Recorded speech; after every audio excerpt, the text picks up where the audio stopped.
As he always does on Friday, Denny Carter joins us for the Regression Files.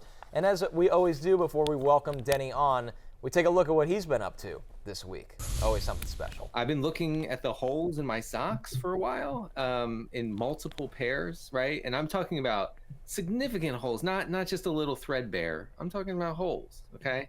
And I'm thinking, I need new socks, but I know Christmas is coming up. I'm looking at this, in October, November. So I'm like, I'm not buying them. I know Santa will come through. Santa came through. He got me a lot of socks. I don't mean a normal amount. I mean a total retooling of the sock situation. Wow. Also, the underwear that I've been wearing for God knows how long, that's out the door. Wow. And we have slightly larger underwear for a 40-year-old me. So that's wow. That's fine. Amazing. I appreciate it. Thank you, Santa. Shout out to Santa. Denny, are things okay?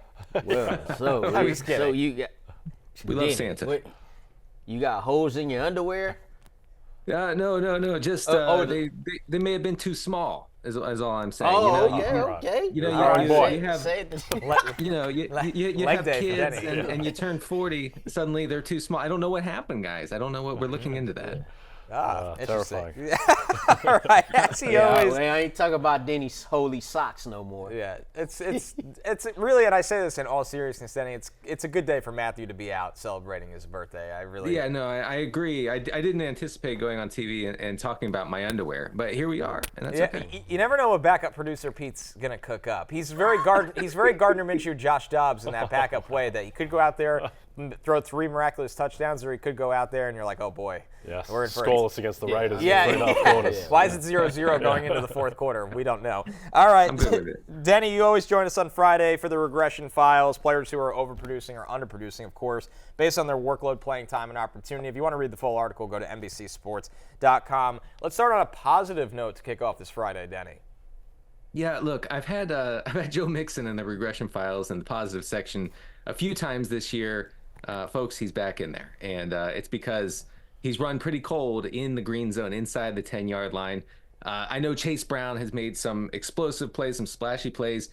Very fast guy, electric guy. I'm going to draft him in every best ball team this offseason. You better bet that. But Joe Mixon is still the guy in the red zone.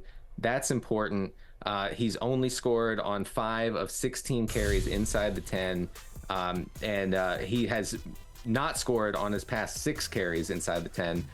I think that the Bengals are going to try to be run heavy this week. They tried to do that last week. That means they lean on Joe Mixon.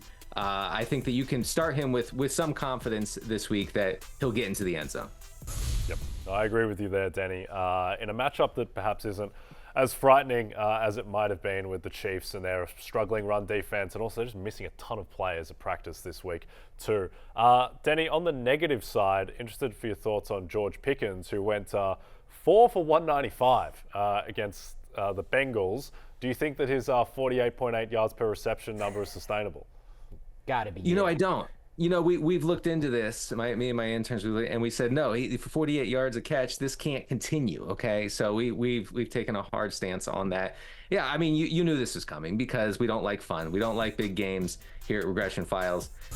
George Pickens did all his damage last week on only 6 targets, guys, okay? So, if you just take that into account, you know that this probably can't last. The problem with Pickens' fantasy profile is that he doesn't get the layups. And by that, I mean, he doesn't get those 6, 8, 10-yard receptions that can kind of smooth over an otherwise volatile performance. He's a boom or bust wide receiver 3. Last week he boomed.